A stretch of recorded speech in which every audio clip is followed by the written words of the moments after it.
কুমিল্লার বরুড়া উপজেলার ঝলম ইউনিয়নের ছোট বাড়েরা গ্রামে জমি নিয়ে বিরোধকে কেন্দ্র করে প্রবাসীর জমিতে ঘর নির্মাণে বাধা, হুমকি ও হামলার অভিযোগ উঠেছে। জানা যায়, শাহাদত হোসেনের কাছ থেকে মোট 9 শতক জমি ক্রয় করেন মোহাম্মদ মামুন। পরবর্তীতে ওই জমির মধ্যে 6 শতক জমি প্রবাসী কাউসার আলমের কাছে বিক্রি করা হয়। জমি ক্রয়ের পর কাউসার আলম নিয়ম অনুযায়ী খতিয়ান অনুযায়ী খাজনা পরিশোধ করে তার ক্রয়কৃত জমিতে বেড়া দেন। কিন্তু যখনই তিনি ওই জায়গায় ঘর নির্মাণের উদ্যোগ নেন, তখনই একই এলাকার আব্দুল মমিন গংরা বাধা প্রদান করে বলে অভিযোগ উঠেছে। ভুক্তভোগীদের দাবি, আব্দুল মমিন ও তার সহযোগীরা প্রবাসী কাউসার আলমকে ওই জমিতে যেতে দিচ্ছে না এবং বিভিন্ন সময় হুমকি ধমকি ও মারধরের চেষ্টা করছে। ঘটনার কারণ জানতে চাইলে অভিযুক্তরা 386 নম্বর একটি খতিয়ান দেখায়। তবে ভুক্তভোগীরা ভূমি অফিসে যাচাই বাছাই করলে জানতে পারেন ওই খতিয়ানের কোনো অস্তিত্ব নেই এবং এটি ভুয়া বলে দাবি করেন তারা। এ বিষয়ে ঝলম ইউনিয়ন ভূমি অফিস ও বরুড়া উপজেলা সহকারী কমিশনার ভূমি কার্যালয়ে বালাম বই পর্যালোচনা করেও আব্দুল মমিন গংদের দেখানো খতিয়ানের কোনো তথ্য পাওয়া যায়নি বলে অভিযোগ করেন তারা। পরবর্তীতে বিষয়টি নিয়ে কুমিল্লা আদালতে মামলা করা হলে মামলার তদন্তভার পড়ে পিবিআইয়ের ওপর। পিবিআইয়ের তদন্ত অনুযায়ী আব্দুল মমিন গংদের বিরুদ্ধে অভিযোগের সত্যতা পাওয়া যায় বলে ভুক্তভোগীদের দাবি। তবে সেই সময় স্থানীয়ভাবে বিষয়টি সমাধানের আশ্বাস দিয়ে আব্দুল মমিন গংরা গ্রামবাসীর মাধ্যমে ভুক্তভোগীদের মামলা তুলে নেওয়ার অনুরোধ করে। গ্রামবাসীর কথায় আস্থা রেখে তারা মামলা প্রত্যাহার করে নেয় বলে জানান। ভুক্তভোগীরা জানান, এরপর কিছুদিন শান্তিপূর্ণভাবে বসবাস করলেও প্রায় 1 বছর না যেতেই আবারও আব্দুল মমিন গংরা নতুন করে বিরোধ সৃষ্টি করছে। অভিযোগ রয়েছে, বিভিন্ন এলাকা থেকে ভাড়াটিয়া লোক এনে তাদের ভয়ভীতি ও হুমকি দেওয়া হচ্ছে। সর্বশেষ প্রবাসী কাউসার আলমের বৃদ্ধ বাবার ওপরও হামলার অভিযোগ উঠেছে। ভুক্তভোগীদের দাবি, কয়েকদিন আগে অভিযুক্তরা তার বাবার গায়েও হাত তোলে। এ ঘটনায় পরিবারের পক্ষ থেকে থানায় একটি সাধারণ ডায়েরি করা হয়েছে বলেই জানা গেছে। এ বিষয়ে জমির ক্রেতা মামুন বলেন, আমাদের সব কাগজপত্র বৈধ থাকা সত্ত্বেও দীর্ঘদিন ধরে আব্দুল মমিন গংরা আমাদের সঙ্গে এই ঝামেলা করে আসছে।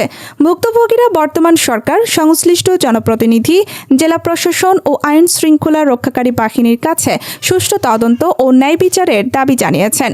তারা বলেন, যদি তাদের কাগজপত্র বৈধ না হয় এবং আদালতের রায় তাদের পক্ষে না থাকে, তাহলে তারা জমির দাবি ছেড়ে দেবেন। আর যদি কাগজপত্র বৈধ হয়, তবে প্রশাসনের সহযোগিতায় যেন তারা নিজেদের জমিতে শান্তিপূর্ণভাবে বসবাস করতে পারেন। শাহাদাত হোসেনের থেকে আমরা এই জায়গাটা 6 শতক জায়গা ক্রয় করি, টোটাল 9 শতক জায়গা।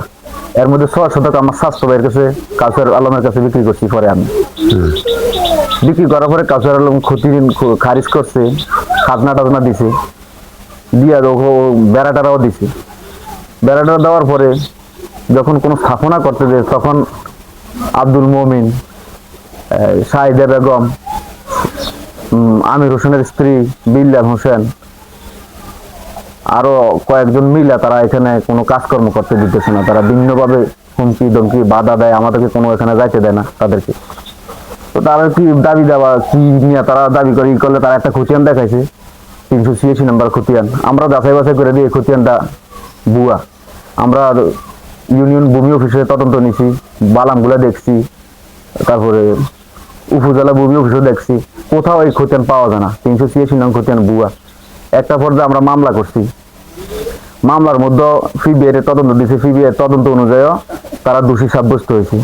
দোষী সাব্যস্ত হওয়ার পরে এলাকার লোকজন সবাই মিলে বসে সিদ্ধান্ত করবো বইলে আমাদেরকে মামলা উঠেই আনছে। আনার পরে আমরা বসে সবার কথার সিদ্ধান্ত মাইনা আমরা মামলা উঠে নিয়ে আসি। মামলা উঠে আনার পর উনি জায়গা টাকা সাইডে দিচ্ছে, আর যায় না। আমরাও ঠিকঠাক মতো চল দিছি। ঠিক কয়েকদিন, বছর খানিকও যায় না মনে হয়। এরপরে আবার সে আগের মতো শুরু করেছে, আবার এই জায়গার মধ্যে বাধা বিভ্রান্ত দিতে। তারপরে আবার আমার যেটা বাদী হয়ে কাছের বাবা বাদী হইয়া আবার আরেকটা মামলা করছে। ওই মামলার মধ্যে তদন্ত একইভাবেই আসছে। তারপরে এটা যে ভুয়া জাল জালিতি, এখানে সম্পূর্ণ ডকুমেন্টস আছে আমাদের এখানে। এই সহকারী কমিশনার ভূমির মতামত আছে, বড়ুয়া থানার মতামত আছে, সিবিআইয়ের মতামতগুলো আছে যে তাদের যেটা ভুয়া, এটা জাল জালিতি, এটা সম্পূর্ণ প্রমাণ আছে। আর এরপরে সমাধান করবে খালি ঘুরাইতে আছে ভিন্ন ধরনের। তারা আইন কারণ কোনো কিছু মানে না। এর ফাঁকি দিয়ে আরেকটা ফৌজদারির মধ্যে আরেকটা তারা মামলা করছে 145 ধারার। এই মামলার মধ্যে আমরা পাইছি, আমরা তাদের মামলা নথিজাত খারিজ করে দিছে। আমরা মালিক আমাদের পক্ষে দখল দেখাই দিছি। এই কাগজগুলো এখানে আছে। সব দিক দিয়ে আমাদের কাগজপত্র, খাজনা, ডিসিআর কাটা, খতিয়ান সবকিছু আমাদের আপডেট আছে। এরপরও তারা আমাদের উপরে বিভিন্ন ধরনের জুলুম, আমাদেরকে হয়রানি করতেছে। আমরা এই হয়রানির থেকে বাঁচতে চাই। আমরা দীর্ঘদিন এটা নিয়ে আজকে দীর্ঘদিন আমাদের অবস্থা, আমরা অনেক ঋণ হয়ে গেছি, ঋণগ্রস্ত হয়ে গেছি। এবং কি তাদের জুলুম অত্যাচার সহ্য না করতে পেরে আমাদের অনেক অনেক জ্বালা যন্ত্রণা করতেছে তারা। কাউসারে অনেক কষ্ট করে প্রবাসী ইনকাম করে একটু জায়গা ক্রয় করছে, মানুষের প্রবাস থেকে একটু জায়গা ক্রয় করে অনেক স্বপ্ন সাধনা নিয়ে একটা গর্ত করবে, বাড়ির মধ্যে জায়গা কম ওখানে কিনছে, তারও এখন ওখানে যাইতে দেয় না, ই করতে দেয় না। কয়েকদিন আগে তার বাবা এই ফিলার ভেঙে গেছে, তারা ওখানে বেড়াটা ভেঙে গেছে, বেড়াটা ফুলে অর্ধেকটা নিয়ে গেছে, গিয়ে বলছে কেন এটা ভাঙলেন। একজনকে জিজ্ঞেস করছে, রে উল্টারে ওনার গলায় ধরে ওনার বুকের মধ্যে গলা চাপ দিছে, আবার নাকি বুকে কিল দিছে, ঘুষা দিছে। এই সমস্ত কাজ তারা করতেছে। আবার একবার দূরের থেকে লোকজন নিয়ে আসে, তারা আমাদের এখানে অনেক হুমকি ধমকি, আমারও বলে গেছে আমার গলায় ফুল দিয়ে রক্ত কেটে ফেলবে, গায়ে ই করে ফেলবে। তো আমরা তাদের সাথে উপস্থিতি, তাদের সাথে শক্তিতে পারবো না দেখে আমরা বাড়াবাড়ি করি না। বাড়াবাড়ি না করে আমরা থানার মধ্যে অভিযোগ করছি। অভিযোগের মধ্যে তারা এই বইটি একটা সিদ্ধান্ত এগুলার মানে না, কোনোভাবেই তারা এটা মাইনে নিতেছে না, কোনো কিছুই।